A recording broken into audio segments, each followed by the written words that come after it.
Alright, तो सबसे पहले congratulation Abhishek ji, sex and life मैंने देखा, इवन यहीं पर बैठ के ही देख लिया, 12 मिनट के शॉर्ट एंड स्वीट। तो उसके बारे में कुछ सबसे पहले तो बताइए कि जब आपको सबसे पहले बताया गया कि इस तरह की चीज़ें करनी है, इस तरह के सीन्स करने हैं, so what about your reaction है, आपने कितना अपने आप को कन्विंस किया, क्या कहना चाहेंगे सेक्स एंड लाइफ के बारे में?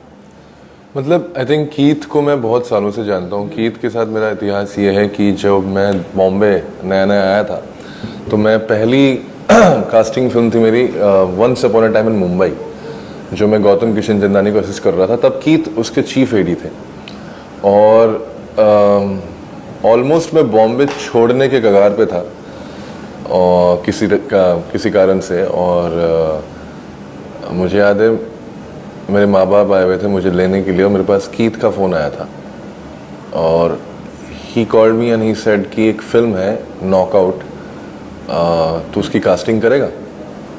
एंड आई डोंट नो, मतलब अगले दिन शायद मैं शिरडी जा रहा था तो मुझे ऐसा लगा कि साईं बाबा ने मुझे कुछ एक गिफ्ट दे दिया। ही स्टॉप मी, या उन्होंने मुझे रोक लिया बॉम्बे छोड़ने से। तो Keith in fact is one of the main persons जिसकी वजह से इस वक्त मैं बॉम्बे में हूँ। तो जब उनका फ़ोन आया और मैं उनको काफ़ी सालों से जानता हूँ और वो एक शॉर्ट फिल्म बना रहे थे, तो आई थिंक वो चाहे बुरी कहानी भी बनाते तो भी मैं करता। और ये तो अच्छी कहानी थी और काफ़ी ज़्यादा, जैसे कहते हैं, एक इम्पॉर्टेंट कहानी है आजकल के सोशल मीडिया के माहौल को देखते हुए। तो नहीं, मैंने अपने आप को कन्विंस उसी टाइम कर लिया था जब मेरे पास कीथ का फ़ोन आया था। तो मैंने कहानी पढ़ने से पहले ही हाँ बोल दिया था उनको। और फिर जब कहानी पढ़ा तो नहीं, ये सीन्स की जो आप बात कर रहे हैं कि करने में, आई थिंक एक एक्टर हूँ तो मुझे ऐसे सीन्स करने में या इससे भी कुछ और, अगर जैसे कहते हैं आप बोल्ड कह लीजिए या क्रेजी सीन्स करने में कभी भी कोई परहेज़ नहीं होगा जब तक कि मुझे फिल्म मेकर पे भरोसा है और उस कहानी जो कहना चाह रही है उस पर भरोसा है। जब से आपको कॉल आया तब से आपने डिसाइड कर दिया कि अब मुंबई बॉम्बे छोड़ के नहीं जाना है? जी जी जी जी, वो दैट वाज द नहीं, सीरियसली, मतलब अगर कीथ का वो उस दिन फ़ोन नहीं आता तो शायद मैं इस वक्त शिरडी से सीधा दिल्ली जाता। देन आपने उन्हें ये इंसिडेंट बताया? हाँ हाँ, आई थिंक कीथ को मैंने अभी कुछ दिन पहले ही मैसेज पे ये बात बताई। कभी कभार कुछ लोग ऐसी चीज़ें कर जाते हैं आपके लिए, उनको पता भी नहीं होता, तो उनको बताना बहुत ज़रूरी है, खासकर जब आपको शायद कुछ मिल रहा हो दुनिया से या भगवान से या यूनिवर्स से। तो बिल्कुल आई थिंक काफ़ी बड़ा कंट्रीब्यूशन है उनका मेरे लाइफ में।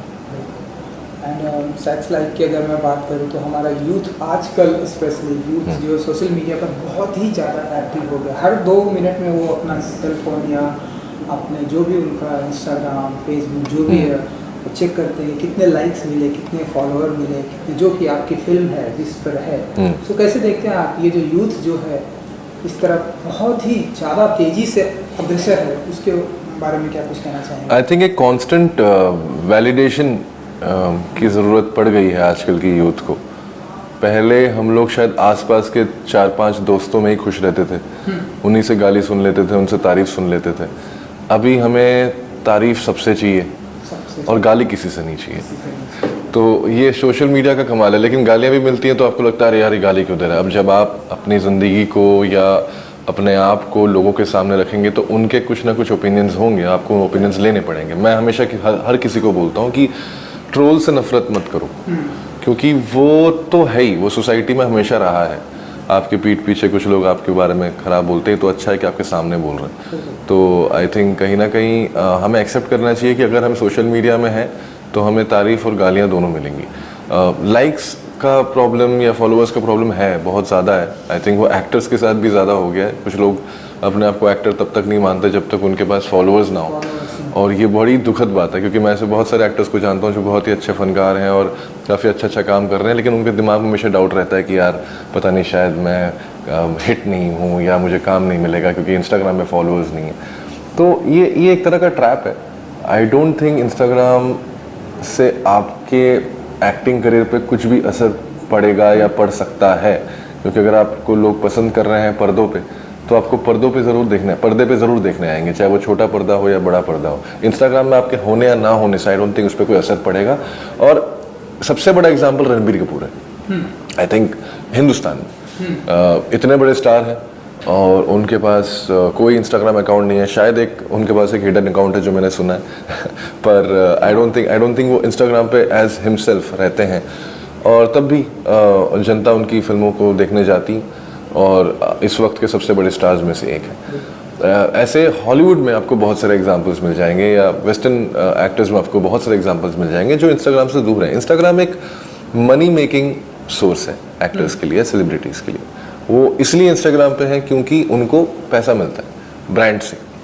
वो मुझे लगता है बहुत ही कम ऐसे एक्टर्स होंगे जो जेन्युइनली इंस्टाग्राम में रहना चाहते हैं या रील्स बनाना चाहते हैं या अपना कीमती वक्त किसी एक मीडियम को देना चाहते हैं। वो इसलिए देना चाहते हैं क्योंकि पैसे मिलते हैं, सिंपल सी बात। जो आम जनता है वो इस चीज़ को सीरियसली लेने लग गई है। तो बहुत लोग आई थिंक ऑब्सेस्ड हो गए हैं इस चीज़ से कि इंस्टाग्राम पे इसके इतने फॉलोअर्स और लोग पैसे भी दे रहे हैं अपेरेंटली फॉलोअर्स खरीदने के लिए, लाइक्स खरीदने के लिए। तो ये कहाँ तक जाकर रुकेगा पता नहीं, लेकिन आई एम श्योर कि एक टाइम के बाद, जैसे ऑर्कुट हमारे ज़माने में काफ़ी फेमस हुआ करता था, बंद हो गया, फिर फेसबुक का एक बड़ा चलन हुआ था। अब थोड़ा फेसबुक धीरे धीरे मैं देख रहा हूँ बहुत लोग यूज़ नहीं करते हैं। क्लास वाली बात आ गई कि नहीं मैं तो फेसबुक यूज़ नहीं करता, मैं इंस्टाग्राम वाला हूँ या मैं ट्विटर वाला हूँ। ट्विटर वाले सबसे ज़्यादा इंटेलेक्चुअल होते हैं, उसके बाद इंस्टाग्राम सबसे फैशनेबल होते हैं और फेसबुक वाले सबसे बकैत होते हैं। बिल्कुल जी। अभिषेक जी कितने मिलियन फॉलोअर चाहते हैं कि उनके अकाउंट में कितने मिलियन फॉलोअर? कम से कम 500 मिलियन। 500 मिलियन? हाँ, उससे नीचे मुझे लगता है कि मुझे खुशी नहीं मिलेगी। नहीं तो रोनाल्डो के मेसी के हैं। हाँ जी। अब मतलब वही अगर आप मुझसे पूछेंगे तो बिल्कुल, अगर मिले तो उतने मिले, वरना क्या फायदा। क्योंकि अगर हम 100 करोड़ की आबादी में 10 लाख, मतलब 1 मिलियन फॉलोअर कितना हो गया, 10 लाख या 2, तो मतलब 100 करोड़ की आबादी में अगर 10 लाख है तो फिर आपका परसेंटेज देखिए कितना कम है। तो आई थिंक राजपाल सर ने बड़ी कमाल बात बोली थी। उन्होंने बोला था अरे क्रिस्टियानो रोनाल्डो के जितने फॉलोअर्स हैं उतने तो यूपी के लोग अगर कर दें तो हमारा हो जाएगा। तो बात सही है। तो अगर हिंदुस्तान में अगर आपको जेन्युइनली देखना है तो एक्चुअली उतना होना पड़ेगा, या तभी आप एक्चुअली फेमस हैं, वरना उतने तो लोग आ ही जाएंगे। मतलब थोड़ा बहुत भी काम अगर कोई इंसान करेगा, बहुत लोग ऐसे हैं जो उन्होंने शायद कुछ काम नहीं भी किया है, उनके भी बहुत सारे फॉलोअर्स हैं, बिकॉज वो सोशल मीडिया पे फेमस है। क्योंकि एक्चुअली वो डिफरेंट मीडियम भी है। जैसे टीवी एक मीडियम है और टीवी के स्टार्स हैं, सिनेमा एक मीडियम है, फिल्म एक मीडियम और फिल्म स्टार्स हैं, OTT एक मीडियम है, OTT स्टार्स है, वैसे ही इंस्टाग्राम एक मीडियम है, वहाँ इंस्टा स्टार्स हैं। तो वो स्टारडम कहीं और रिफ्लेक्ट नहीं करती है, वो वहाँ पे रिफ्लेक्ट करती है। और इस चीज़ को समझना बहुत ज़रूरी है सारे आर्टिस्ट्स के लिए। सो जैसा कि आपकी फिल्म में ही है, इसलिए ये सवाल मैं पूछ रहा हूँ, ऐसी कोई एक्टिविटी करना चाहते हैं अभिषेक जी जिससे सारे इंस्टाग्राम आपके फॉलोअर को लगे कि वाह ये इस बंदे ने ऐसा कुछ किया है कि इसे फॉलो करें एंड इसके अकाउंट को और ज़्यादा लाइक मिले, ज़्यादा फॉलोअर करें, तो ऐसी कोई एक्टिविटी करना चाहते हैं? मुझे लगता है मैं कोई ऐसी एक्टिविटी नहीं करना चाहता, लेकिन मैं वेट करने को रेडी हूँ। मैं चाहता हूँ कि जैसा मैं हूँ वैसे ही लोग मुझे एक्सेप्ट करें। इसलिए मैं शायद सोशल मीडिया पे बहुत सारी उस वाली प्रथा में नहीं घुसा हूँ, रील्स बनाना, या मैं ज़्यादा फोटोज़ भी अपलोड नहीं करता, या इनफैक्ट मैं तो कई बार इवेंट्स पे जाता हूँ, वो फोटोग्राफर्स हायर करके जो फोटोज़ खींचने होते हैं, मैं वो सब नहीं करता हूँ क्योंकि मुझे एफर्ट डालना नहीं है। मैं एफर्ट किसी दूसरी कंपनी के लिए नहीं डालना चाहता। इंस्टाग्राम के लिए काम मैं क्यों करूँ, मैं अपने लिए काम कर रहा हूँ, और एज एन एक्टर मैं वही करना चाहता हूँ। बट ये है कि जिस तरह का मैं हूँ और जिस तरह का मेरा टैलेंट है, जो भी मैं करूँगा उसके हिसाब से ही लोग आए, क्योंकि मुझे ऐसा लगता है कि वो फॉलोअर्स फिर टिकेंगे। जो इसलिए है कि मैं रोज़ कुछ कंटेंट डाल रहा हूँ, वो कुछ ना कुछ थोड़े टाइम बाद चले जाएंगे, क्योंकि अगर मैं कंटेंट मेरा अच्छा नहीं हुआ या मैं रोज़ नहीं डाला तो वो बोर हो जाएंगे। लेकिन वो लोग जो सिर्फ मेरी एक्टिंग के टैलेंट की वजह से हैं या मेरे परफॉर्मेंसेस की वजह से मुझे फॉलो करते हैं, वो मुझे हमेशा फॉलो करते रहेंगे, ये मैं समझ चुका हूँ। तो इसलिए आई डोंट थिंक मैं कोई एफर्ट डालना चाहता हूँ, लेकिन धीरे धीरे मेरी ऑडियंस वहाँ बढ़ती रहे, मेरे हर परफॉर्मेंस को वो लोग सराहें और उसके बाद वो मेरे प्रोफाइल पे आए, बस यही चाहता हूँ। जैसे मैं हूँ, आई थिंक जो बातें मैं करता हूँ वैसे ही बातें करना चाहता हूँ। I don't want to pretend to be anybody else, I think I want to be me, and I have to be accepted, not a personality. Social media एक ऐसा प्लेटफॉर्म है अभिषेक जी, जितना मेरा नॉलेज है, मैं जानता हूँ, क्योंकि सवाल भी सोशल मीडिया, आपकी फिल्म भी सोशल मीडिया पर है, इसलिए ये सवाल है कि अगर सोशल मीडिया पर अगर आपको एप्रिसिएशंस मिलते हैं बहुत सारे, तो वहीं कहीं ना कहीं आपको क्रिटिसाइज़ भी किया जाता है, गालियाँ भी पड़ती हैं, तो इस चीज़ के लिए कितना रेडी रहते हैं? हमेशा रेडी रहता हूँ। अगर मुझे तारीफ मिलेगी तो गाली भी मिलेगी और उसके लिए मैं रेडी रहूँगा। जहाँ से मैंने ये इंटरव्यू शुरू भी किया था, मैंने वही बोला था कि आई थिंक आपको तारीफें बहुत मिलेंगी, गालियाँ भी बहुत मिलेंगी, और कभी कभार शायद गालियों की क्या नंबर ज़्यादा होंगे तारीफों से, लेकिन वही अगर आप पब्लिकली अपने आप को डाल रहे हो सबके सामने तो क्रिटिसाइज तो होगा। तो और उस क्रिटिसिज्म से डरना नहीं चाहिए, क्योंकि वो तो उसको एक्सेप्ट करना चाहिए। अगर वो लोग जो बोल रहे हैं सुनिए, अगर आपको नहीं पसंद आ रहा है मत सुनिए, it's as simple as that. But ये होता है ना कि कभी कभार हम 10 तारीफों में से वो एक गाली को देखते हैं और अपने आप को कोसते रहते हैं। तो आई थिंक वो उसको इफेक्ट नहीं करने देना है अपने आप को, क्योंकि क्रिटिसिज्म के बिना आपका प्रोग्रेस नहीं होने वाला। बिल्कुल। सो अभिषेक जी, कोई ऐसी प्रोफाइल है जिसे बार बार जाकर आप देखना पसंद करते हैं?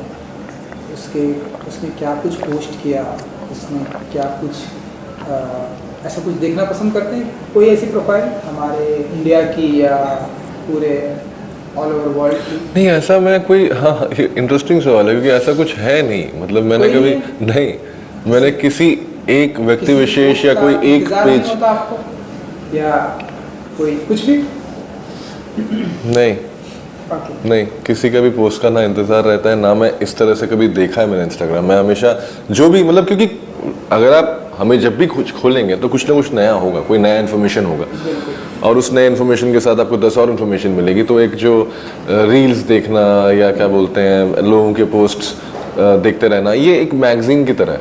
तो अब मैं मैगजीन का वेट नहीं करता हूँ, जब वो सैलून जाता हूँ तो मैगजीन उठा के पढ़ लेता हूँ, वो है।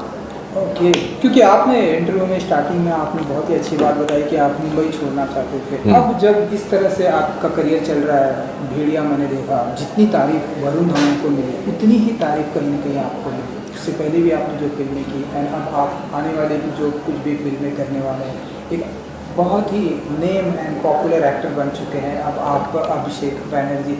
अब कोई इरादा होता है मुंबई छोड़ने का, या अब कोई इरादा होता है कि नहीं, आई थिंक बॉम्बे छोड़ने की तो बात ही नहीं है। ये शहर जिसे कहते हैं सपनों का शहर है, और ये सब आप सुनते हैं, वो जब आपके साथ हकीकत में होने लगता है तब आप समझते हैं। और and the city demands a lot, क्योंकि आप, हम जैसे लोग जो घर बार छोड़ के आते हैं, परिवार से दूर रहते हैं, तो हमारे पास एक सपोर्ट सिस्टम नहीं रहता। पर समहाउ ये शहर पूरा एज ए होल आपका सपोर्ट सिस्टम बन जाता है। तो एक पॉइंट के बाद आप इस शहर को छोड़ के किसी भी जगह जाएं, दुनिया के बड़े बड़े शहरों में जाके मैं देख चुका हूँ, लेकिन जो बॉम्बे की बात है, जो यहाँ पे अपने देश की खुद के शहर की जो एक एनर्जी है, वो शायद कहीं और नहीं है। और जितना सक्सेस आपको यहाँ मिल सकता है, ग्रोइंग इकोनॉमी है इंडिया की, हम लोग एक युवा देश हैं, जितना सक्सेस हमें बॉम्बे शहर में मिल सकता है, मुझे लगता है कि ये बहुत मुश्किल है किसी भी और सिटी में जाके इतना सक्सेस मिलना, और इतने बड़े पैमाने पर। तो या of course I don't think Bombay छोड़ने का तो कोई सवाल है, लेकिन हाँ ज़रूर कि चाहूँगा कि, क्योंकि मैं हमेशा आर्मी, मेरे पिताजी आर्मी बैकग्राउंड से थे, तो हमेशा अलग अलग शहरों में रहा हूँ मैं, तो मैं डेफिनेटली चाहूँगा कि मेरे 2-3 और घर हों और अलग अलग सिटीज़ में हों, इंडिया के बाहर, जहाँ पर मैं बीच बीच में जाके रह सकूँ, ताकि मुझे चेंज पसंद है, तो वो धीरे धीरे, जिसे कहते हैं कि डेफिनेटली अपनी लाइफ में लाना चाहूँगा। एम्स्टर्डम बिल्कुल, क्यों नहीं एम्स्टर्डम में रह लूँगा, इटली में किसी कोस्टल विलेज में रह लूँगा। बिल्कुल। तो चलिए, आफ्टर सेक्स लाइफ के अलावा और क्या कुछ आपके प्रोजेक्ट अनाउंसमेंट होने वाले हैं, अगर आप कुछ बता सकें? अपूर्वा एक फिल्म है जो कि निखिल भट्ट ने बनाया है, मुराद खैतानी ने प्रोड्यूस किया है, सिनेमन स्टूडियोज़ ने। तारा सतारिया, धैर्य, मैं, राजपाल यादव। काफ़ी इंटरेस्टिंग फिल्म है, उसका इंतज़ार कर रहा हूँ मैं। उसके बाद ड्रीम गर्ल 2, वो तो आई थिंक रिलीज़ होगी इस साल। स्त्री 2 की शूटिंग शुरू हो रही है, उसके साथ साथ एक और फिल्म की शूटिंग शुरू हो रही है जिसका मैं बता नहीं सकता। और राणा नायडू 2, आई थिंक ये अभी पाइपलाइन में है। और कुछ चीज़ें हैं जो मैं पढ़ रहा हूँ, देख रहा हूँ, तो लेट्स सी।